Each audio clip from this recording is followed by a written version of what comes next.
Aha, it's me again. Like I've gone before. So I saw earlier about foreign students and the jobs they get. So there's a data that's just come out, and it shows that international or foreign students, as you may want to call it, are earning more than £10,000 on jobs compared to home or British national students. And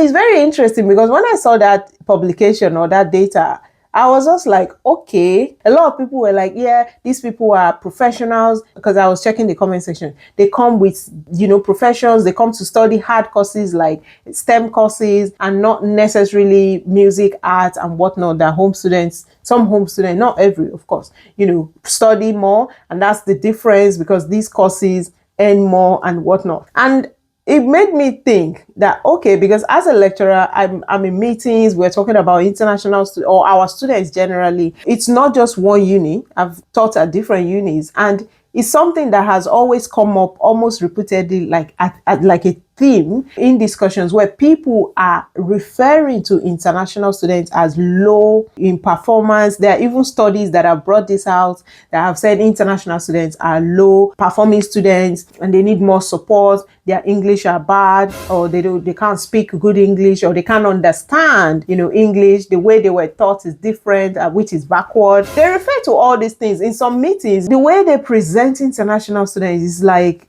gosh, these people are professionals in their home countries. Some of these people are top performing professionals. They are holding high positions. The way you present it, and I'm not saying some students don't struggle, but I feel like if we're looking at it in fairness, you just see international foreign students, and in your mind you're like, yeah, they can't know anything, and they wouldn't know how to critical analyze, they wouldn't know how to write academically. I need to teach them referencing. And yes, some of these things you have to, not because they don't know, but because it may be different in the way they've done things. And it's the same thing if you take a home student here to some of these foreign countries. They will probably struggle the first few weeks, even months, to try and adapt to a different setting, different teaching style, different expectations, and all of that. So international students, especially in academic space, they are being looked at as below, as underperforming. And we have all these matrices, and I'm not saying they are not there, the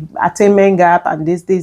Though, just to say, most of the attainment gap data that I've seen, they are mostly black against white students. And we do know that even home students are black, right? So it may not necessarily be inclusive of foreign students. So it's very interesting that when we have bashed them in classrooms and meetings and all these things, they need help. International students are below, they are underperforming, they struggle, they can't speak good English, they can't even understand what you're teaching them, blah, blah, blah.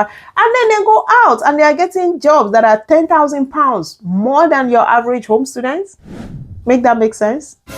That's wild. That's really wild. I just hope that, people, especially some people in academic space, are able to get hold of this data and the information that is in it, and really appreciate that. It's not that these students don't know what they are expected to do. It's just that it takes a bit of time, as expected, to adjust, to adapt, and then to thrive in a new space, compared to someone who's been in this country 25, 30 years of their life, in such a way that when they go out into the workspace, they are actually overperforming than the home student that you're praising, and you're counting all this attainment gap, and you're saying white students, they are like the reference point. Because generally in all this data that we see, white students are the reference point. White students are 88%, black students are 62 or 49, whatever. But that's in the class and the higher education space, because they go out and they are smashing it, more than £10,000 on average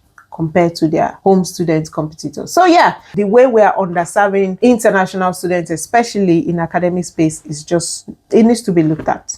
And I can rant about this for 50 hours if left on it. I got to go. I have work pending and waiting on me. But yeah, that's just one of the things I wanted to share. Bye-bye.